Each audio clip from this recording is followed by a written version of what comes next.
T20 world cup 2026 tourney super 8 రౌండ్లో సౌతాఫ్రికాతో మ్యాచ్లో 76 పరుగుల ఓటమి తర్వాత టీమిండియాపై పెద్దగా అంచనాలు లేవు.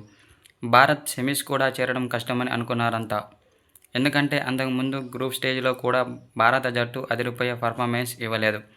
పాకిస్తాన్తో మ్యాచ్ మినహాయిస్తే అసోసియేట్ దేశాలతో జరిగిన మ్యాచ్ల్లోనూ భారత బ్యాటింగ్ ఆర్డర్ కుప్పకూలింది. ఓ మ్యాచ్లో సూర్యకుమార్ యాదవ్, మరో మ్యాచ్లో ఇషాన్ కిషన్, ఇంకో మ్యాచ్లో బౌలర్ల కారణంగా గెలిచి సూపర్ 8కు వెళ్లింది.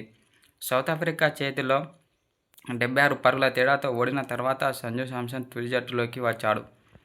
వరుసగా 3 మ్యాచ్ల్లో హాఫ్ సెంచరీలతో రాణించి టీమిండియాకు మంచి విజయాన్ని అందించాడు. టీమిండియాకు టీ20 వరల్డ్ కప్ 2026 టైటిల్ అందించాడు సంజు శాంసన్. సూపర్ 8లో టీమిండియాను ఓడించిన సౌతాఫ్రికా ఒకవేళ వెస్టిండీస్ చేతిలో ఓడిపోయి ఉంటే భారత్ సెమీస్ కూడా చేరి ఉండేది కాదని బాబర్ ఆజమ్ అన్నాడు. సౌతాఫ్రికా చేతుల్లో ఓటమి తర్వాత భారత్ నెట్ రన్ రేట్ దారుణంగా ఉండడం, దీనివల్ల వెస్టిండీస్తో ఆఖరి సూపర్ 8 మ్యాచ్ గెలిచిన భారత్కు సెమీస్ చేరే ఛాన్సులు ఉండేవి కావని పాకిస్తాన్ మాజీ కెప్టెన్ బాబర్ ఆజమ్ అన్నాడు. ఒక రకంగా సూపర్ 8 రౌండ్లో సౌతాఫ్రికా వెస్టిండీస్ను ఓడించి ఉంటే భారత జట్టు టీ20 వరల్డ్ కప్ 2026 టోర్నీ గెలిచేది కాదని అన్నాడు. బ్యాక్ టు బ్యాక్ టీ20 వరల్డ్ కప్ గెలవడాన్ని అస్సలు ఓర్వలేకపోతున్న పాకిస్తాన్ మాజీ కెప్టెన్ బాబర్ ఆజమ్ సౌతాఫ్రికా టీంపై కీలక వ్యాఖ్యలు చేశాడు. నా ఉద్దేశంలో టోర్నమెంట్లో స్టూపిడ్ టీం అంటే సౌతాఫ్రికా అని అన్నాడు. ఏదైనా ఉందంటే అది సౌతాఫ్రికానే అని చెప్పుకొచ్చాడు.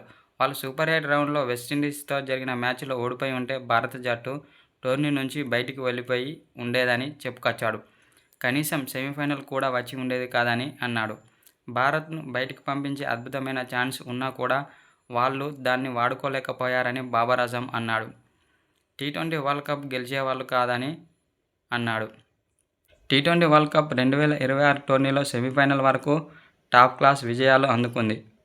గ్రూప్ స్టేజ్లో న్యూజిలాండ్ను, సూపర్ 8 రౌండ్లో ఇండియా, వెస్టిండీస్, జింబాబ్వేలను ఓడించి ఒక్క ఓటమి కూడా లేకుండా సెమీఫైనల్ చేరింది.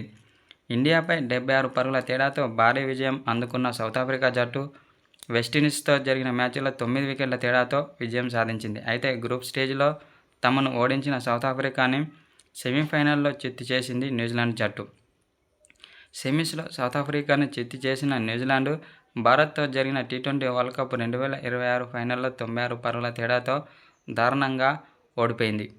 అహ్మదాబాద్లో ఆదివారం కివీస్పై ఫైనల్ గెలిచి బ్యాక్ టు బ్యాక్ టీ20 వరల్డ్ కప్ గెలిచిన మొదటి టీమ్గా నిలిచింది భారత్.